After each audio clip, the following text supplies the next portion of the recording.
Good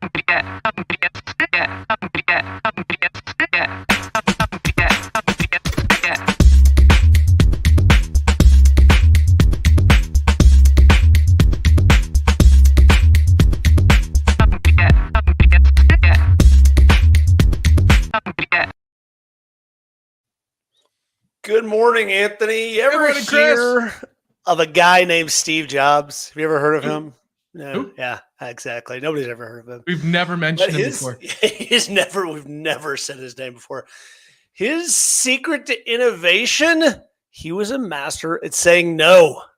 By turning down thousands of good ideas, he made space for the few great ones that changed the world, or as he would say, made a dent in the universe. From the iPod to the iPhone, today we're talking about my favorite word from the time could speak till I was like, I don't know, 4. The word no. How do we say no? Why is no the hardest word for founders to say, yet possibly the most liberating? Anthony, how do you do it? How do you say no? First of all, do you agree with the premise? Is it one of the hardest things for us to say, but yet when we do, is it the most liberating? Yeah. So I obviously the reason why entrepreneurs, especially new entrepreneurs, don't want to say no is because we're a squirrel in a nut factory, right? Like everything looks like an opportunity. I haven't heard that one since I was like 14. That's pretty good. And how can you say, you're storing up for the winter, right? You can't say no to stuff. It's you're willing to pay me? Yes, I'll go do that. So it is incredibly hard to turn. Essentially what you're asking us to do is turn off what our natural instinct is and to say yes to an opportunity, or the possibility of an opportunity. Now, as we get older, wiser, after you've been doing this for a while, you start to be able to filter out bullshit, and your no filter increases. But still, even if you talk, there's still, how do you say no to good opportunities? Steve said no to a lot of things that could have made Apple a ton of money, and he had the resources. The other thing that we all struggle with when saying no is, like, first of all, entrepreneurs, I feel, naturally want to serve and help, and saying no means you're letting somebody down, or you're damaging a relationship, or worse, you're damaging your reputation. Chris, what do you think about that? Are those true? Is that true? I think you just hit on 2 gigantically huge themes. And the first one is this concept.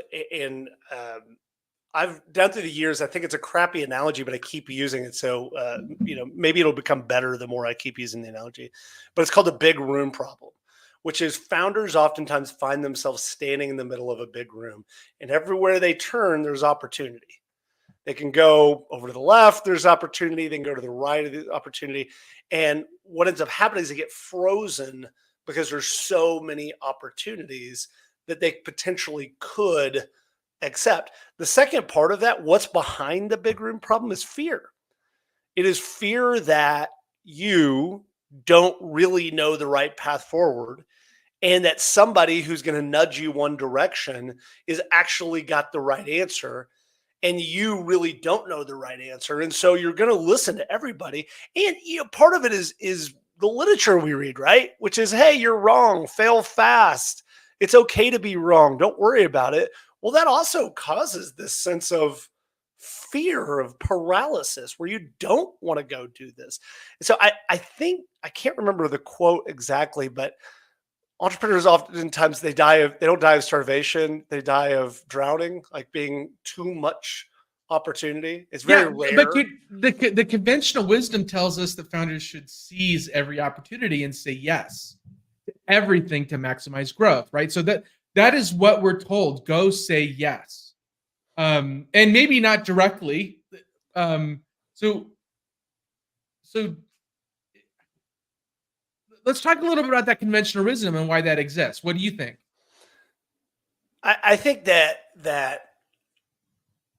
I mean, there's this notion of fortuitous circumstance, right? That every the luck and saying yes to more things means you're increasing your likelihood to luck, right? yeah, I mean, this is one of those deals where I I think it's maybe less conventional wisdom than it is conventional just action, which is I think that most people would tell you that if you want to solve a problem, you need to stay singularly focused on how to solve that single problem. And it's something that you and I've talked about quite a bit, which is this idea of founder market fit or founder problem fit versus just going out and saying, "Hey, I'm going to accept any of these other opportunities, anything that kind of comes across that's shiny, etc." Man, I suffered from this so bad when I first started. I was just the world was an opportunity, and every new idea that came across my desk, I was like, "Oh, this should be the thing I'm doing. This is going to make me a successful entrepreneur." And the reality is, I just kept chasing my tail. And so, I think saying yes to every opportunity can be really, really dangerous, particularly for an early stage founder. Agree or disagree? So what you're saying is we shouldn't do a Denver Founders Week. I think it's like where we are right now is an incredibly good analogy because there's so many good opportunities, and Yeah. all of them are aligned with solving most of the opportunities we have are aligned with solving the problem that we care about most. And so it becomes really hard to say what's going to create the most impact, what's actually going to create income, what's actually Well, going to create traction. maybe we should do that, Chris. Maybe we should talk a little bit about our current state and talk through exactly what we're dealing with. I think that might be a valuable. So I'll just throw it out there, right? We are we're trying to build a business called the Pro Founder Network. Um, Part of that is creating is the learn concept where we're this that's what this podcast is about. We're running the How to Founder podcast and with the eventuality of writing some book and some courses around helping founders grow, which is the next section. Grow is about um, uh, helping founders grow in smaller peer groups and with coaching and consulting, that kind of stuff. So we have a big section within the grow area that we want to build out, and then we have the connect, which is Denver founders and conferences and trade shows and all kinds of things that we want to do to help founders come together. And along that line, there are SaaS model opportunities. There's founder boards that we're currently running right now. There's sponsorships that we can go chase for our community events. There's a conference that we just got off the heels of Denver Startup Week, and we're like, maybe we should do something specifically geared towards founders and have a Denver Founders Week. We have all of these opportunities as we're trying to figure out how are we going to make this a sustainable business? And we want to chase all of them because we want to know which one's going to work. So talk through that, Chris. How do we I make was just about to say, so what? So I'll put on my coaching hat for a second. So what if you knew the answer? What would the answer be? What if I knew the answer? Yeah. What if you knew the answer? What was the answer? What Okay, fine. That's too much of a Jedi mind trick. So really, and I think it's an interesting case study, which is what is the framework? I just think you called me a stormtrooper. I think these are not the droids you're looking for. Those are not the You're droids free to looking pass. for. Yeah.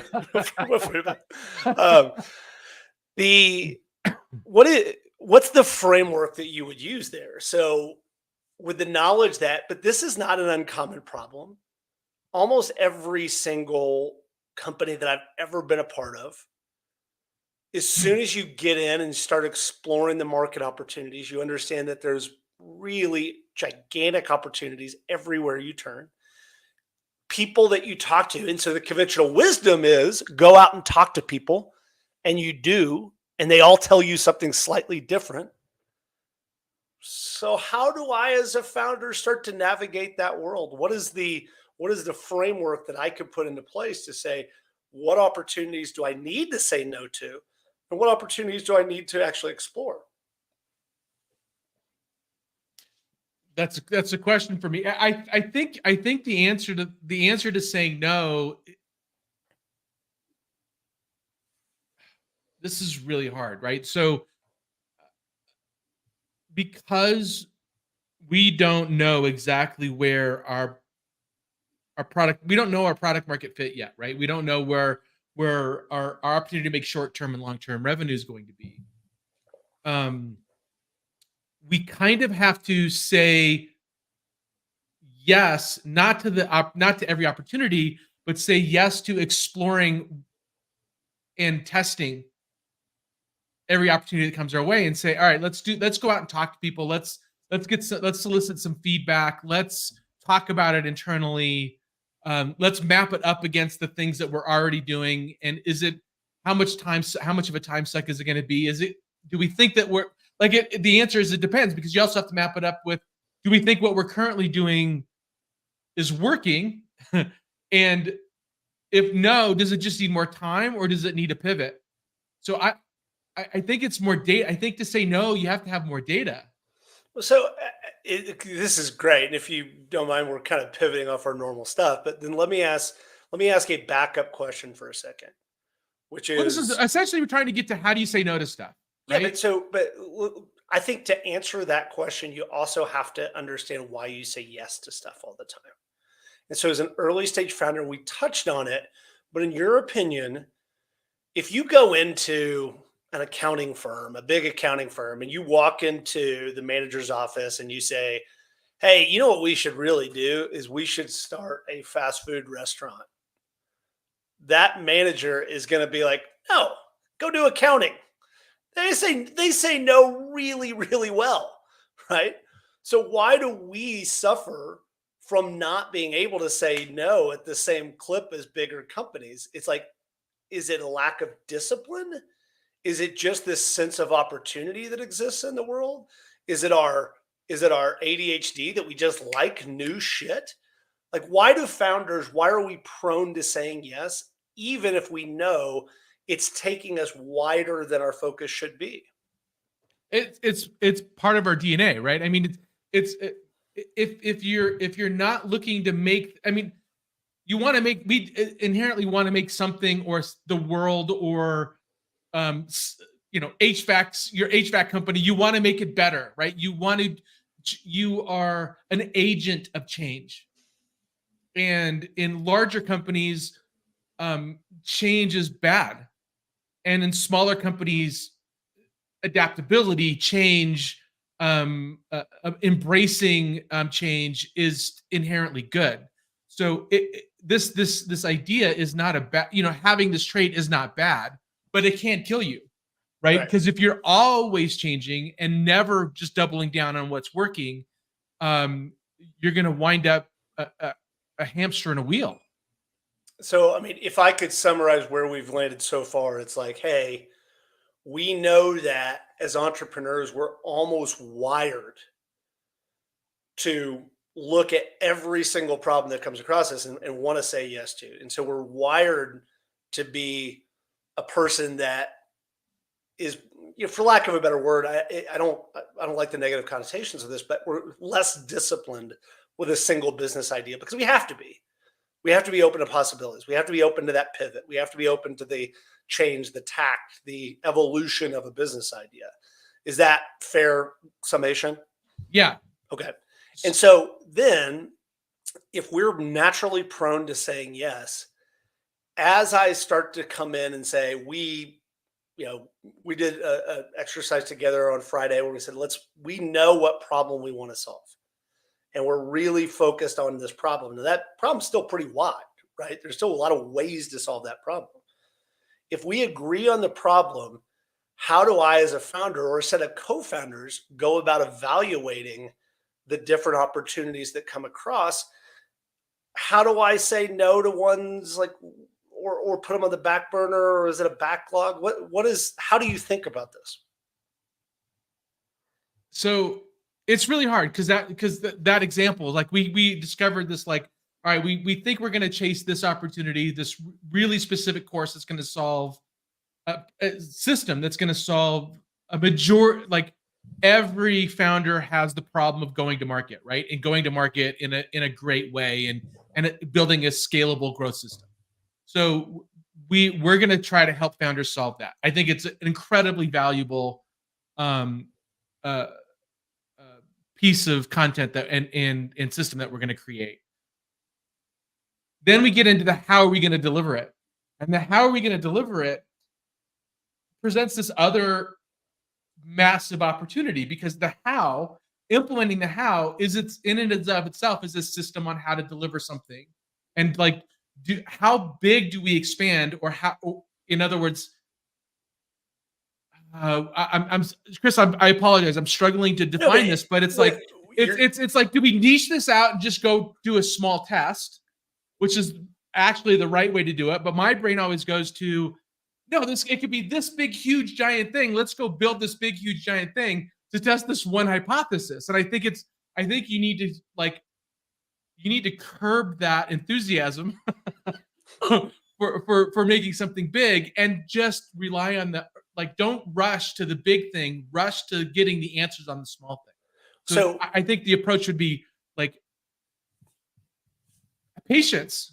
Like, say no to the big thing and have some patience and try to get some data on on the small stuff that you're trying to do. so this is a small left turn, but I think what you're getting to is a really important point, which is my favorite movie of all time is a movie called Bull Durham, baseball movie. At the Really? very end, Crash goes in and talks to Nuke Lelouch and says the secret of this game is fear and arrogance. And Nuke, messing with Crash, goes, fear and ignorance. He goes, no, fear and arrogance, you hayseed. But anyway, where you get to in these moments is you start with a hypothesis, and this is almost universal, Anthony. You start with this hypothesis and say, okay, there's a problem we want to solve, and here's how we're going to solve it. And then suddenly, we know about market and about market size and market opportunity and things like that. And suddenly you realize that if you just turned about 10, 15 degrees to one direction, this market is way bigger and sexier, maybe sexier, than the initial market that you have been thinking about, right? Oh, if we could just solve this problem now. But your challenge then is that that's not your original hypothesis. You kind of got to start over at this point and go, wait a second, is this the better idea? Is this, founder market fit? Is this the problem I want to solve? Or am I going to go into this way deeper waters and go chase a bigger problem? Now, the negatives there, Anthony, we've talked about it. There's way more competition. There's way more people that are trying to solve it. There's, it's harder. You have to go faster. It's deeper, for lack of better words, the not the blue ocean, the what do they call it, red ocean or whatever, like, lots of competition, right? So how do I think about that? Bigger opportunity. And by the way, this is not just us. This is Everybody. Almost every company that I've ever started follows this exact same trajectory. And where I think so, yeah, and this is like discernment. You're trying to teach discernment in the fact that, is it time to make a little bit of a pivot, or is it time to double down on what you're doing? So if it comes down to the answer to that question, right? So, and the answer to why are you, like, essentially you're looking at other opportunities because you're essentially stuck in the opportunity you're in now, right? If the thing that you're doing now is going really well, and you have traction and you're growing, you're likely not going to suffer as much from saying yes as you would if things are difficult. And you may decide, right, to pivot into something new because you're stuck in the thing that you are now, and the new is more fun. Yeah, it's just more exciting. Right? It's more exciting. You said sexy, right? And sexy's not the reason to say yes. The reason to say yes to the next thing is because you are certain the thing that you're working on is not going to work. We are drawn to the new. Founders are, entrepreneurs are. We're drawn to the new and exciting. It's just it's kind of, to your point, it's kind of part of our DNA. We like that idea. We like Yeah. change. We like that not knowing and figuring shit out and learning about a new market. It's super fun. So what I So think, if it's so, let me ask you this question. Quick question, Chris. When, like, do you have a framework by which you say I'm going to say yes to this and no to that? um, I will tell you that I'm trying to develop one, and I've been really crappy at this down through the years because I am super ADHD, and more so than anything else, I think you hit on another point that just to circle back to your original point is I love helping people and I hate saying no to people. I hate it. I don't want I want people to like me. I want people to say, "Oh, God, that Chris, he's so helpful." The problem is that everybody, particularly in this world, needs help. Everybody wants it. Everybody needs something, right? And you can't give them everything. Otherwise, you would have no time for anything else, including your family or health or anything like that. And so let's try to develop one live, Anthony. So let's say the first pass that I would take on whether an idea, so something that comes closer to, this is a pivot. And again, I think there's multiple things that we can ask about saying no to. But the first thing is, does it match the problem that we are trying to solve, that I am Yeah, passionate, our why? does it forward the existing effort, right? That's the first one. Is this going to help me on the thing that I said I'm going to be doing? One. Yeah, because I, Um, I think that the thing that we do is that, remember, we work very hard on saying, why are we solving this problem? yes. So And then, does it help me with that why? Does yeah, it and move the needle? yeah, if the answer is, even if it's bigger, deeper waters, even if it's a bigger market, if it doesn't directly align with your why you're going and doing this project, why you feel passionately about the project, the answer has to be no. And I think that's a good pass, not just Well, for the no, pivot I ideas. I think there's a second question to ask. Okay. Is this is a real, like, if in your gut you feel like you need to say yes, the next question you need to ask. So if it doesn't further my effort, and you're like, and I'm not even sure if it's a great opportunity, then it's a no. If you're like, but this is such a big opportunity, then you need to take a step back and ask another question. Is my why still relevant? Is my direction still relevant? Like, now is the time to question whether or not I'm on the right path. And that requires a lot more discipline, to really be honest with yourself and decide whether or not you're on the right path. And I think Both it's both it's on harder right. because you even have to take a further step back and ask a more difficult question, which is, does it align with my core values? Is it something like, okay, so this is a bigger opportunity, but I have a very strong why of solving problem A, but problem B is in a bigger market. What this is where you can get cognitive dissonance, right? You can get this notion of starting to make up stories to yourself about how much you care about it. The reality is that B has a bigger opportunity. It can make you more money. Maybe the answer is yes. Maybe if your core values is that you're wildly financially successful, and that's okay. Like, there's nothing wrong with saying you're wildly financially successful as a core value. But you need to then look at that. So it's almost that moment of looking yourself in the mirror and saying, okay, what do I really want to be doing with the next 3 to 10 years of my life? Right? A short term startup is 3 years, right? So Yeah. 3 to 10 years of my life. Okay, so I think it's I have another framework, like, thing that goes through my head, and the thing that I ask is this what Famous Amos would do? I don't know if you've ever okay. heard. Tell me I don't know about if you've ever Famous heard of this Amos. story, but Famous Amos had this. It's a great Is story. this It's the like cookie guy? Is the this Famous Amos cookie guy. Yeah. wow? I have never heard this. I thought I heard every founder story ever. I'm excited. Yeah. Tell me. So Famous Amos is famous for his chocolate chip cookies, right? And they were doing really well and clicking along, and somebody came to him and said, we should do Amos, oatmeal and peanut butter and snickerdoodle. And he's like, no, I want to focus on what we're good at. And so I think I think that's a really good. I think it goes too far, but it does give you pauses. Like, would famous Amos say yes to this? If you know, if he would say no, then maybe you should at least consider the no here. Yeah, God, what a terrific example, and thank you for teaching me another great founder story about chocolate chip cookies. Um, there's a famous like Jeff Bezos quote that he says, and it's in relation to brewing beer.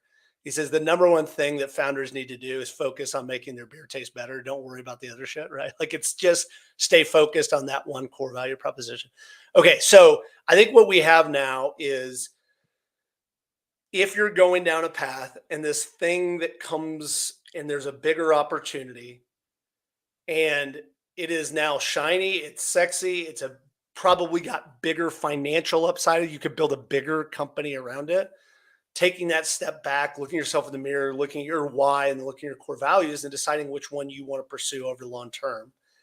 Second piece is saying no and really taking, and I think this is what you're saying with the famous Amos story, which is taking stock of what you're best at, what you really are great at, and saying, I'm going to pursue that thing. Because even if your first opportunity, if you're best in the world at that thing, but this second opportunity is a bigger, more competitive, harder market, go to the thing you're best in the world at because you'll still make more money doing that in a smaller market than you would over here at a bigger market. Yeah. What else? What are those other Well, things? so I'm curious if you have any thoughts on, different stages of a company. So how should founders approach saying no, depending on the stage of company that they're in? Yeah, I mean, I think we kind of said it earlier, which is late stage companies should say no to almost everything, right? If you found the thing that you are really, really, really, really good at, then you should do that thing again and again and again and again and again. And if you'll forgive the crappy football analogy, it's if you if your team can get 4 yards every time you hand the football off to a running back, don't fucking throw the football, CSU Rams. God dang it. Just hand the ball off again and again and again and again. Um, like just keep doing the thing that you're best at. In early stage, especially when you're trying to gain traction, you're kind of like the joke is, what are you in the business of? And it's like, I'm in the business of saying yes to whoever will write me a check. And that's kind of okay, right? As long as you don't divert from as long as you keep trying to head in the direction that you think you need to go into, it's okay to say yes to stuff to keep the lights on, right? To make your payroll, like that's okay. Well, I think you're bringing up that the other really critical component of our now how to say no framework, which is there's a secondary element. There's opportunity, and then there's time. And then call it like I tend to try to coach entrepreneurs to say your time is your capital that you're bringing to the equation. If you're going to go out and raise capital, but your time and focus is the single most important thing you have as a founder. And so there are these things that draw us away and take time away from those components that may start to diminish the level we can execute any single idea. How do you think about time and saying no to things? And I'm thinking really practically. People want to have coffee with you all the time. You're the famous Shark Tank guy. Like you've got people that are constantly asking you for your time. What are those? What's your filter to say, yes, I want to talk to somebody, or I'm sorry, I just can't. I've got too many things on my plate to try to go execute. Yeah, I do so first of all, if you're trying to sell me something, probably going to get a no, unless you're really clever at it or it's something that we desperately need, right? So unfortunately, if you're a salesperson, you're not going to get they're very much of my attention. If it's a founder looking for help, I almost always say yes.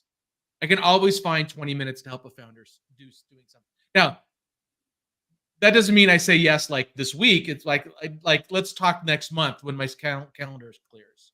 But I have a hard time, um, given given my history with founders that have really struggled, and me not leaning into them and making their lives harder. I kind of have this like personal mission on helping founders whenever they need help.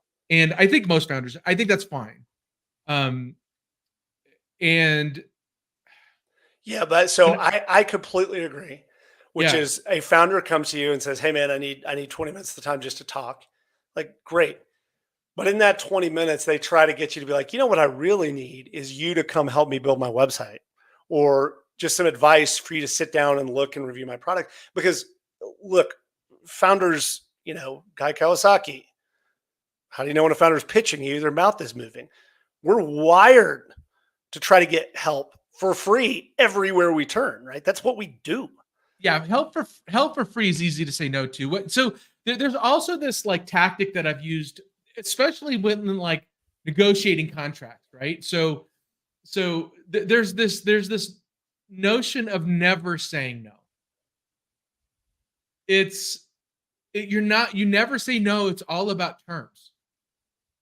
And so when somebody's asking you to do something that you're not willing to do, the answer isn't no. It's I'd be willing to do that if and fill in the blank, right? So if you're willing to pay me a retainer, or if you're willing to do this thing for me that I don't have the time to do. So looking for ways to say no with a yes, but I think is that has served me extremely well. I've gotten great work for free because I did great work for free on in an area. So I got the work for free in an area that I hate to do, and got to do the work for free in an area that I love to do. So when I say yes to meetings, I'm always looking for those symbiotic relationships where we can help each other out. Now, there's certain times where I'm just going to it's a servant heart, and I'm just going to help somebody. But if there's another ask or another ask, then it's like, all right, how can we help each other out?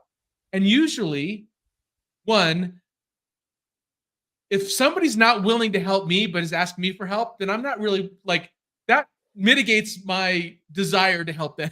Yeah. In two, it can be a 1 + 1 = 3 scenario. So I'm always looking for situations like that. I don't know if that made any sense, Chris. No, I think it's good. And so as we're building our how to say no framework, we start with what are your personal values? What's your personal why? Then you're looking for business why and alignment to some sort of business why. And if it doesn't really align, then you at least need to go back to step one and re-examine that. And as we start to think about other things, other demands on our time or people are asking, I really love the idea of the answer is not no, but there are terms associated with it, Yeah. which is this idea to say, okay, the answer could be yes, but these things have to happen for me to be able to say yes to that, which is a really interesting idea. And I think the final piece you said, which is being open and curious around what are the synergies that could be created, and being creative as far as saying, hey, I need some help here. You tend to be great at that. I would be willing to help you if you're willing to help me, and try to make that as equal as possible. Because I think that's sometimes where I've gotten stuck in the past is I'm willing to help because I just want to help. I want to serve. And then people are like, oh yeah, I'll help you by making you introductions. So those that are never, introductions never really come to fruition. Right. So Yeah. at least being aware of that balance sheet. Okay, All really, right. So really let's interesting pieces here. yeah, let's talk about some things that we can do, like how tos right around this. Yeah, First of all, I think we talked about this: setting clear goals, know what you're aiming for, and try to avoid distractions to that. Um, Creating criteria, like establishing guidelines for what gets you to a yes or no, I think is really important. And then maybe not say no, but yes, but, or yes with terms, or yes and, right? So if you really don't want to say no, then add some things. if you think you need to say no, but you don't want to, then add some terms around like what turns you to a yes, and just be transparent. Like, look, right now I can't, but if these things were true, then I would love to do that, right? So that's one way to do it. Another thing I find that people don't, you practice saying no. Like, start small to build that no muscle. Practice saying no to smaller things. There is a way you can say yes, but not do it yourself with delegation if you can trust your team to delegate to, if you have a team. Um, there is decision-making frameworks like the Eisenhower matrix. It's the urgent and important, important, not urgent, that framework. So just look up the Eisenhower matrix. That can help. Um, Communicate transparently. Going back to that, like, make sure that you're clear on why you're saying no or what could make it a yes. Um, and then maybe block out your time, so you are saying in this time frame, and then for the next 2 weeks, I'm saying no to everything new. And say, you caught me you caught me at the wrong half of a month. You have to hit me up next month. So those are some how to's. What do you think, Chris? Yeah, I think that those are outstanding. I think that, to summarize sort of the conversation that we've had, and we touched on it earlier, but let's just get back to it. Your time and attention as a founder is the single most powerful thing you have in your control on a day in, day out basis. You can't control market dynamics. You can't control the changing needs, wants, desires of your customers, but you can control your time and your focus. And so saying no really becomes a gift to yourself about keeping the right doors open and shutting doors that are just going to be distracting around that component. It's so critically important that you can control your time. Right now, Anthony, in my life, I've been bitching to you. I am doing 20 things poorly, right? Like, I'm just spread so thin that I'm not feeling like I'm doing the right things that I need to do well. And so I need to start to go back and go, God, what are those things that are important? How can I protect my time to make sure I'm executing on the things that matter? And this is one where you say a well-placed no can be more valuable than a hasty yes. I'm going to just reframe that and say, really trust your gut. You kind of, I think a lot of times as founders, we get pulled away from that idea that you kind of have the answer. You kind of know it, but then you talk yourself into saying yes to something because of fear, because of scarcity, because of FOMO. Like FOMO, God, we could have done a whole episode just on FOMO, right? Oh, this other market's blowing up and your startup is adjacent, but it's not in that market. Well, I'm going to miss this incredible market opportunity.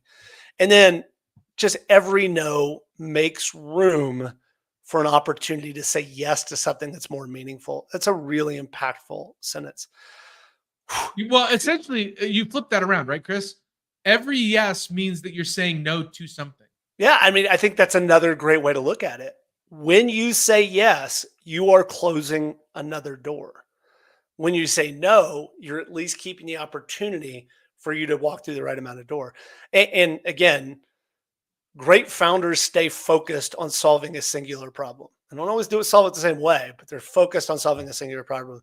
There is not a single great founder, except for Elon, fine, that's trying to solve 20 problems at the same time. Books, Essentialism, The Disciplined Pursuit of Less by Greg McKeown. I read that one. It's a really good book. The Power of a Positive No. Have not read that one. William Ury. You know you're nodding yes. No. That's all. That's the whole book. That's the whole book. Deep Work by Cal Newport. Tim Ferriss podcast, The Not To Do List, 9 Habits to Stop Now. What a terrific one. Tim Ferriss talks a lot about this in his books. And the TED Talk, The Art of Letting Go by the Minimalists. It's pretty good. Really good conversation, Anthony. I think it's a super, super important one. And, even grizzled old founders like us, we need to be reminded of this topic because it's so critically important. So what are we talking about Thursday? What's going on next week? What do we have coming up on the massive How to Founder network? We are talking about agility and adaptability on the other morrow. I just learned that word. The other morrow, really? The other morrow. Yeah. I have no idea what it means, but it sounds fancy. It's the day after tomorrow. So. I like it.